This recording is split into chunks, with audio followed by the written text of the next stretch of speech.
Hi guys, welcome back in my YouTube channel. दोस्तों आज हम पढ़ाने वाले हैं समुच्चय, जिसको इंग्लिश में कहते हैं सेट्स। दोस्तों समुच्चय का नाम तो आप लोगों ने सुना ही होगा। जब हम घर पे रहते हैं या हमारे डैडी फादर पापा जो भी आप कहते हो वो आते हैं, या हमारी रिस्पॉन्सिबिलिटी बनती है कि जिस कमरे में जिस घर में रहें उसको हम सही से करें, सही से रखें। तो घर के लोग कहते हैं घर को सही से सेट कर दो। जो घर को सही से सेट करने की क्रिया होती है उसी को हम कहते हैं सेट। दोस्तों अगर हम सेट को डिफाइन करें तो सेट को अगर हमें डिफाइन करना है तो सेट को डिफाइन करने के लिए हमें वन लाइन डिफिनीशन होगा, collection of well defined object. दोस्तों वस्तुओं के क्रमबद्ध समूह को समुच्चय कहते हैं। जैसे दोस्तों अगर आपके कमरे में कॉपी, किताब, पेन ये सब फैले हुए हैं तो उसे सेट नहीं कहेंगे। लेकिन अगर आप उन सभी को, पेन को, सारे पेनों को एक तरफ कर दो, सारे कॉपियों को एक तरफ लगा दो, कपड़ों को एक जगह रख दो, तो हमें समझ में आएगा कि ये कपड़ों का सेट है, ये कॉपियों का सेट है, ये किताबों का सेट है। तो दोस्तों इसका मतलब ये हुआ कि अभी तक हम समझ सके कि वस्तुओं के क्रमबद्ध समूह को समुच्चय कहते हैं। वस्तुओं के क्रमबद्ध समूह को समुच्चय कहते हैं।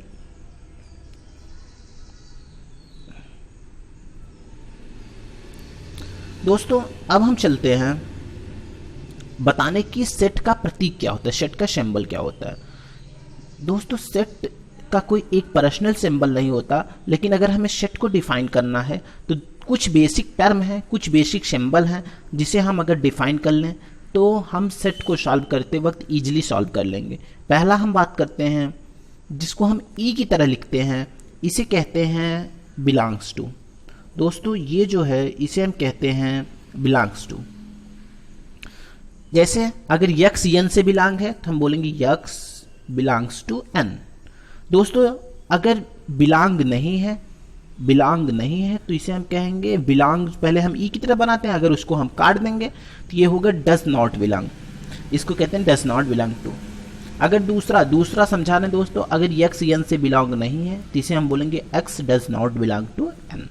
तीसरा दोस्तों जो रेशियो की तरह, अनुपात की तरह होता है, डबल डॉट, एक डॉट ऊपर एक डॉट नीचे, या एक सिंगल लाइन, इसे हम कहते हैं सच दैट। देखिए दोस्तों अगर हमें प्रदर्शित करना है, तीसरा हम समझा रहे हैं तो हम कहेंगे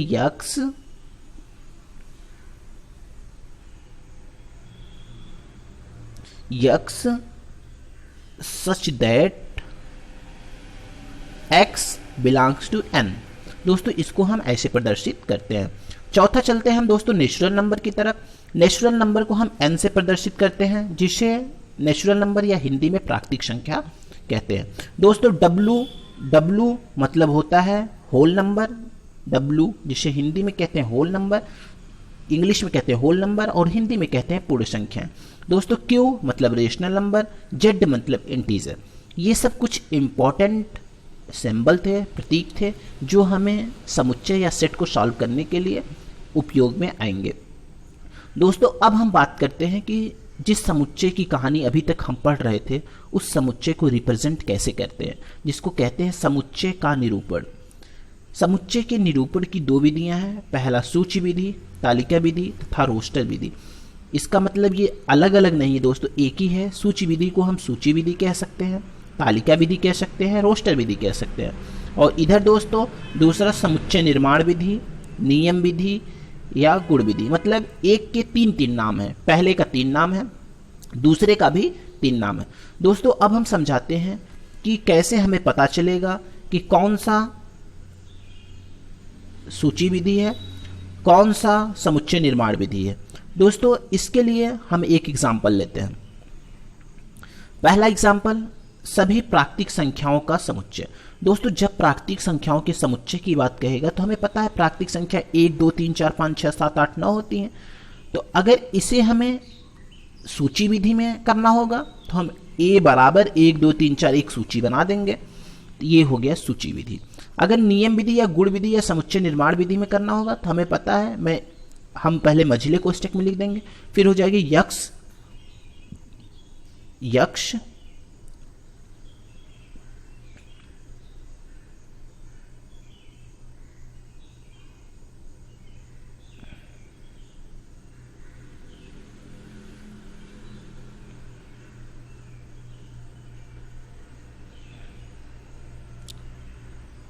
दोस्तों इसे हो जाएगा समुच्चय के निरूपण में, सॉरी दोस्तों, समुच्चय के निरूपण में हम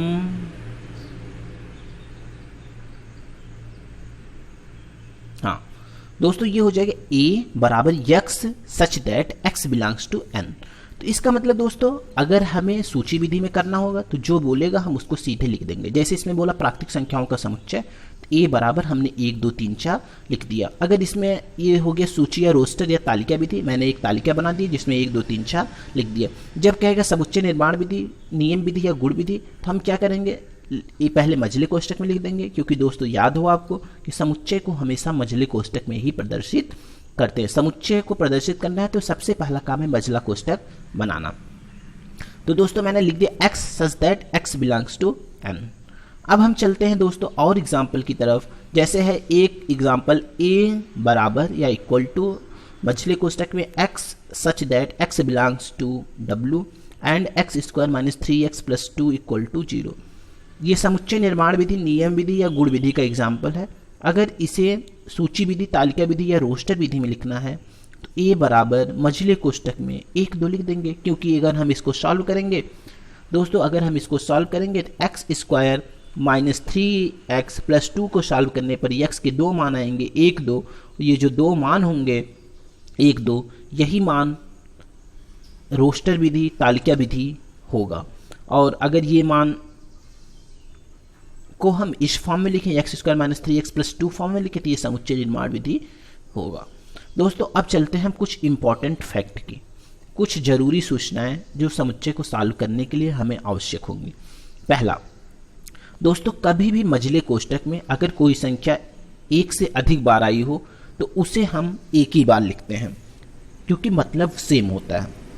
ये समुच्चय का नियम भी हम कह सकते हैं। जैसे दोस्तों लिखा है ए बराबर 1 1 1 5 5 7 8, तो इसमें 1 3 बार आया है, 5 2 बार आया है, 7 8 1 1 बार आया है। समुच्चय के नियम के अनुसार दोस्तों कोई संख्या अगर मध्यम कोष्टक या करली ब्रैकेट में कई बार आती है तो उसको हम एक बार लिखते हैं। 1 3 बार आया था, मैंने 1 बार लिख दिया। 5 2 बार आया था, मैंने 1 बार लिख दिया। 7 8 1 1 बार लिख दिया। दूसरा दोस्तों, अगर समुच्चय में चाहे हम क्रम आगे पीछे रहे, ऊपर नीचे रहे, लेकिन उसको हम एक ही समझते हैं। ऐसा नहीं है कि अगर हम 1 2 3 4 है समुच्चय ए बी और एक समुच्चय बी और है 2 3 1 5 1 4, अगर अवयव समान है तो समुच्चय समान होगा। ऐसा नहीं कि क्रम से रहेगा तभी समुच्चय समान होगा। तीसरा दोस्तों, अगर लिखा है ए बराबर 1 2 3 4 5 6, यन ए बोल रहा है, यन ए, यन मतलब नंबर ए, मतलब ए में कितने कुल अवयव हैं दोस्तों, हम इसको गिनते हैं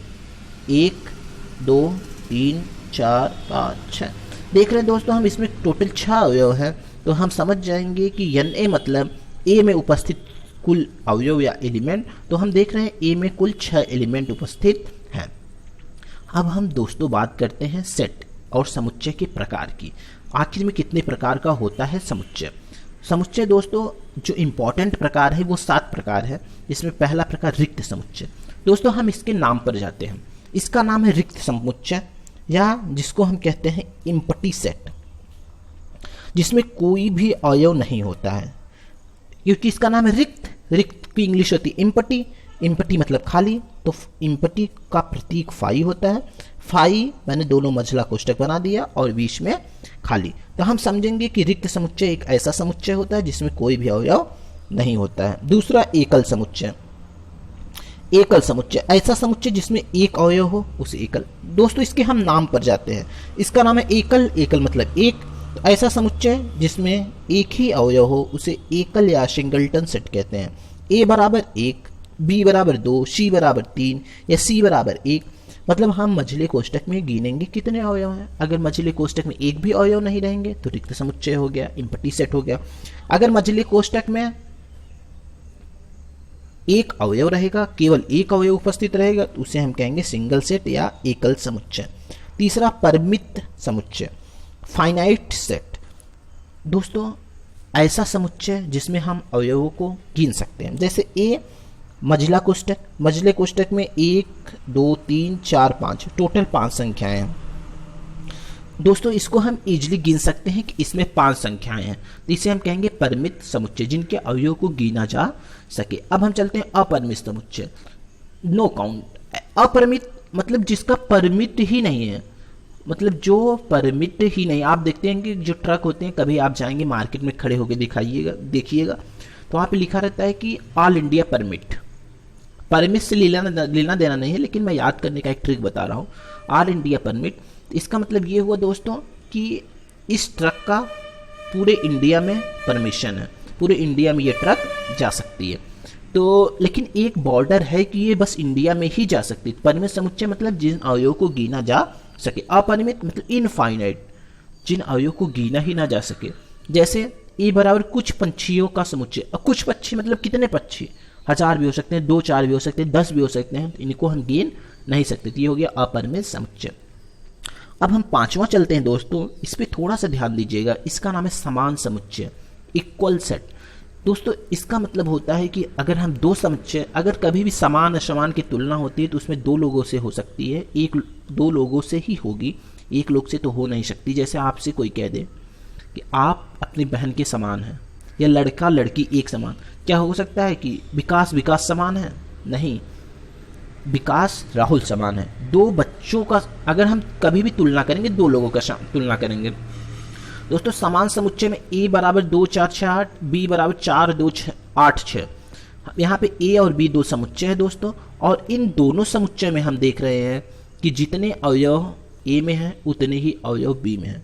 जो अवयव a में है वही एलिमेंट b में है। देखिए मैच करा लीजिए, 2 4 6 8 है, इसमें 4 2 8 6, इसका मतलब समान अवयव हैं दोस्तों। तो हम समझ जाएंगे कि जिनमें अवयव की संख्या और अवयव समान होते हैं उन्हें हम समान समुच्चय कहते हैं। दोस्तों अब हम बात करते हैं उप समुच्चय क्या होता है, सबसेट। दोस्तों सीधे एग्जाम्पल से बात करते हैं। अगर a और b 2 सेट है, 2 समुच्चय हैं, और a के जितने एलिमेंट हैं सब b में पाए जाते हैं। जैसे a में है 1 2 3 4 5 6, और b में 1 2 3 4 5 6 7 8। तो a में 6 तक है, 1 2 3 4 5 6, b में भी 1 2 3 4 5 6। तो a के जितने सेट हैं सब b में भी पाए जा रहे हैं, तो इन्हें हम कहते हैं उप समुच्चय, सबसेट। a के प्रत्येक अवयव b में पाए जाएंगे तो इसे हम कहेंगे सब सेट। सबसेट का क्या होता है, ऐसे हम u, लेटा हुआ u, नीचे एक line, a subset of b। a के सारे अवयव b में है। देखिए 1 में 1 से लेकर 6 तक नंबर है, b में भी 1 से लेकर 6 तक नंबर है। अब हम बात करते हैं उचित समुच्चय, प्रॉपर सबसेट। इसमें दोस्तों क्या होता है कि a और b 2 समुच्चय लेंगे, ये भी तुलनात्मक समुच्चय है, और a का एक अवयव ऐसा होगा जो b में उपस्थित नहीं होगा। देखिए दोस्तों a में है 1 2 3 4 5, b में है 1 2 3 4। क्या a में 5 तक है? क्या a का जो 5वां अवयव है, सॉरी a का जो अवयव 5 है क्या b में है? तो आपका जवाब रहेगा नहीं है। यही हो गया उचित समुच्चय, जिसमें a का कम से कम एक अवयव b में नहीं हो। तो इसे हम कहते हैं a proper set of b, u, लेटा हुआ u। अब हम चलते हैं दोस्तों, एक और इम्पॉर्टेंट चीज बताते हैं, फैक्ट बताते हैं, वो ये है कि n परिमित समुच्चयों में उप समुच्चयों की संख्या 2n होती है। जैसे दोस्तों a एक समुच्चय हो गया, परिमित समुच्चय, जिसको हम गिन सकते हैं, क्योंकि अगर हम गिन नहीं सकते तो उप समुच्चय कैसे निकालेंगे, इसलिए यहाँ पे परिमित समुच्चय की बात किया। दोस्तों अगर a है, इसमें करली ब्रैकेट मध्यम कोष्ठक में 3 अवयव हैं, और इसमें उप समुच्चयों की संख्या ज्ञात करना है, तो हो जाएगा 2 पावर 3 मतलब 8। इसमें समुच्चय 3 है MNP, और 2 घाते 3 हो जाएगा तो 8 हो जाएगा, उप समुच्चयों की संख्या 8 हो जाएगा। अब हम बात करते हैं दोस्तों, अभी तक हम लोगों ने समुच्चय के बारे में पढ़ा, समुच्चय की बेसिक जानकारी ली। अब हम दोस्तों बात करते हैं ऑपरेशन ऑन सेट, समुच्चय की संक्रियाएं। दोस्तों जो चीज़ें समझ में ना आए वीडियो को पॉज करके सीखिए, क्योंकि ये लाइव क्लास तो है नहीं कि मैं आपको सारी चीज़ों एक एक बच्चे से पूछ सकूं कि आपको समझ में आ रहा है कि नहीं। तो जो आपको चीज़ें ना समझ में आए वो वीडियो को पॉज करें, फिर से देखें, या कमेंट में बताएं। एक ग्रुप है व्हाट्सएप ग्रुप, उस पर भी आप बता सकते हैं। दोस्तों समुच्चय की संक्रियाओं में मैंने सबको एक तरफ मर्ज करके एक ही साइड में लिखा है।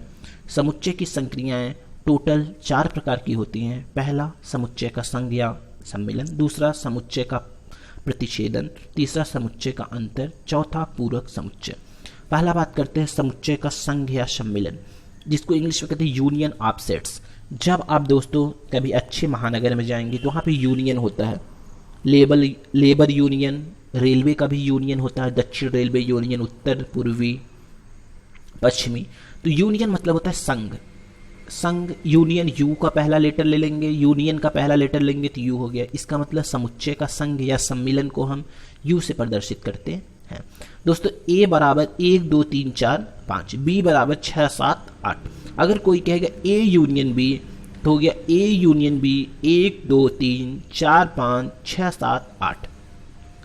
ए और बी के जितने अवयव हैं सबको हम साथ में लिख लेंगे मझले कोष्ठक में, ये होता है ए यूनियन बी। क्योंकि संघ मतलब यही होता है दोस्तों कि सबको साथ लेकर चलना। तो जितने अवयव ए में थे और जितने अवयव बी में थे सबको मैंने एक साथ कर लिया। दोस्तों इसमें बस ध्यान रखने वाली बात यह है कि अगर ए और बी में कुछ अवयव कॉमन हैं तो हम उन कॉमन अवयव को एक बार ही लिखेंगे, बार बार नहीं लिखेंगे। दोस्तों अब हम चलते हैं जो बताया उसी का एक और एग्जाम्पल, ए बराबर 2 3 3 4 5, बी बराबर 3 6 8। अगर ए यूनियन बी, ए और बी के सारे अवयव को साथ लिखें तो 3 जो है दोस्तों बार बार रिपीट होगी। तो जो बार बार रिपीट होता है उसको हम एक ही बार लिखते हैं, ए यूनियन बी हो गया 2 3 4 5 6 8। दूसरा दोस्तों समुच्चय का प्रतिच्छेदन, जिसको कहते हैं इंटरसेक्शन ऑफ सेट। समुच्चय का संघ मतलब you, union of set you, इसको हम यू से प्रदर्शित करते हैं। समुच्चय का प्रतिच्छेदन इंटरसेक्शन ऑफ सेट, इसको हम उल्टा यू से प्रदर्शित करते हैं, उल्टा यू से प्रदर्शित करते हैं। जैसे ए है 5 6 8 9, बी है 3 5 8 7 6।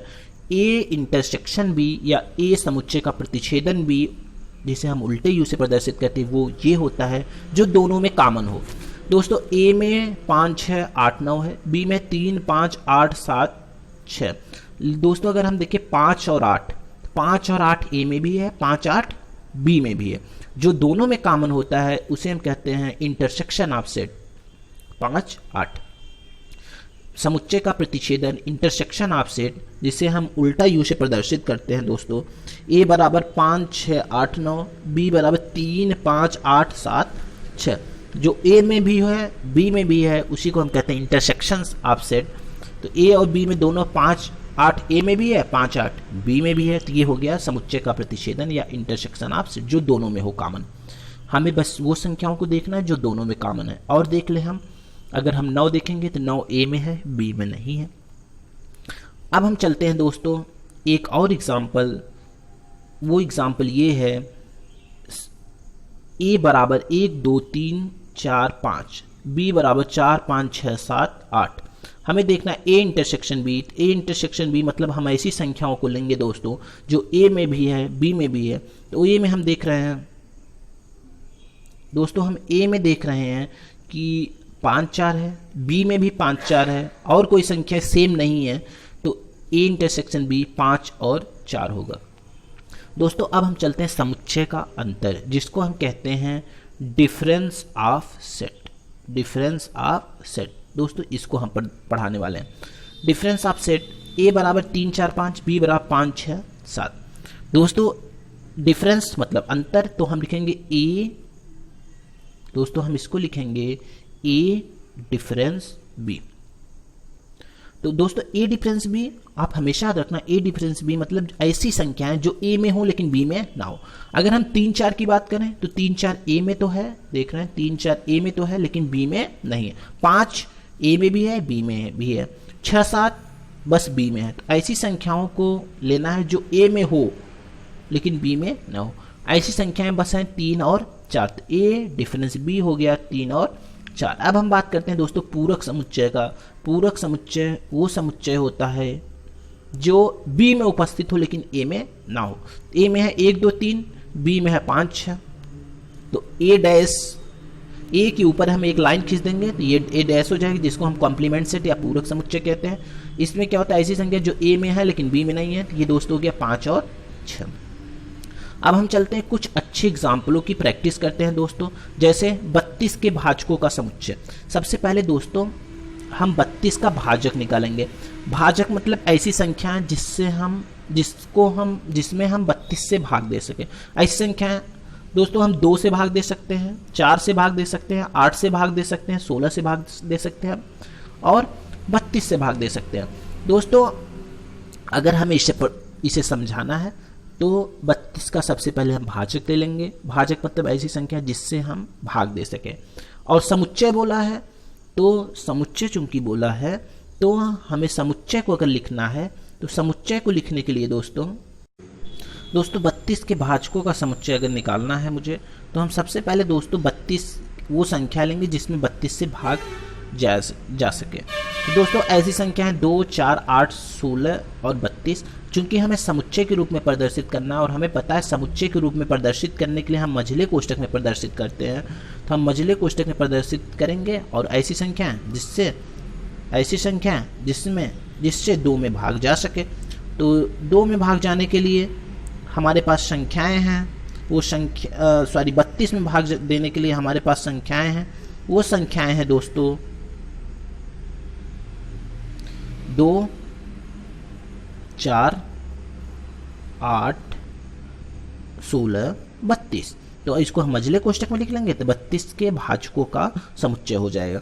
अब दोस्तों दूसरा एग्जाम्पल बोला है a बराबर स्मॉल भी मझले कोष्ठक में उपसमुच्चयों की संख्या। तो हमें पता है उपसमुच्चयों की संख्या निकालने के लिए हमारे पास एक फार्मूला है 2 पावर n, जहां n उपस्थित अवयव होता है। दोस्तों हम इसमें देखेंगे a बराबर ab मतलब 2 अवयव उपस्थित हैं तो n का मान 2 हो गया, 2 घाते 2 बराबर 4।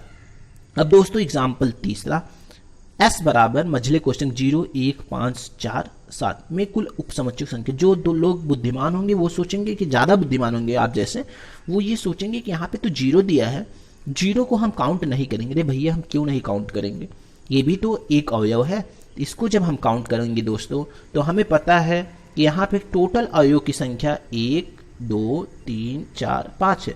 2 घाते n मतलब 2 घाते 5, 2 घाते 5 मतलब 32। तो हो गया s बराबर 0, 1, 5, 4, 7 में कुल उपसमुच्चयों की संख्या 32 है। a बराबर 1, 2, 3, 4।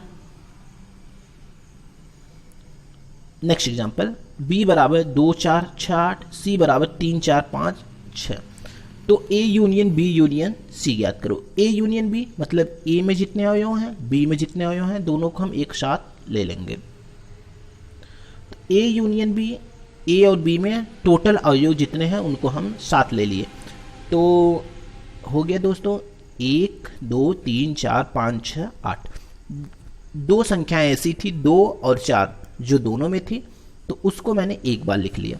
अब दोस्तों हो गया a union b union c। अब हमें पता है a यूनियन b मतलब a में जितने अवयव थे b में जितने अवयव थे दोनों को मैंने साथ ले लिया। साथ लेते वक्त मैंने एक चीज ध्यान दिया कि कोई अवयव 2 बार ना हो। अब मैंने a यूनियन b में जितने अवयव थे उनको लिख लिया, यूनियन c में जितने अवयव थे उनको लिख लिया। अब हम सबको साथ में लेंगे। साथ में लेते वक्त एक चीज ध्यान देंगे कि कोई भी अवयव रिपीट नहीं होगा, मतलब एक से अधिक बार नहीं आएगा। तो मैंने ले लिया और a union b union c आगे 1, 2, 3, 4, 5, 6, 8।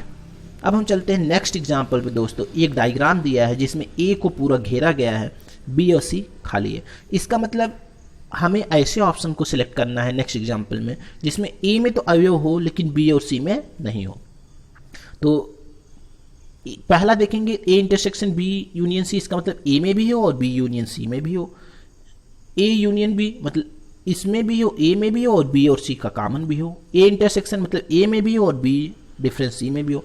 लेकिन अगर हम d की बात करेंगे दोस्तों, a difference b union c, इसका मतलब a में तो हो लेकिन b और c में नहीं हो। तो दोस्तों ये a में है लेकिन b और c में नहीं है।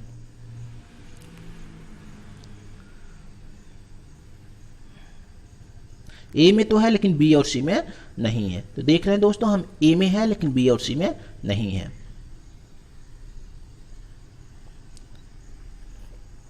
तो अब हम चलते हैं दोस्तों नेक्स्ट एग्जांपल पे। अगर a बराबर 1, 2, 3 है, b बराबर 3, 4, 5, 6 है, c बराबर 4, 5 है, तो a इंटरसेक्शन b गुणे b यूनियन c का मान याद करो। तो a इंटरसेक्शन b सबसे पहले हम दोस्तों a इंटरसेक्शन बी निकालेंगे।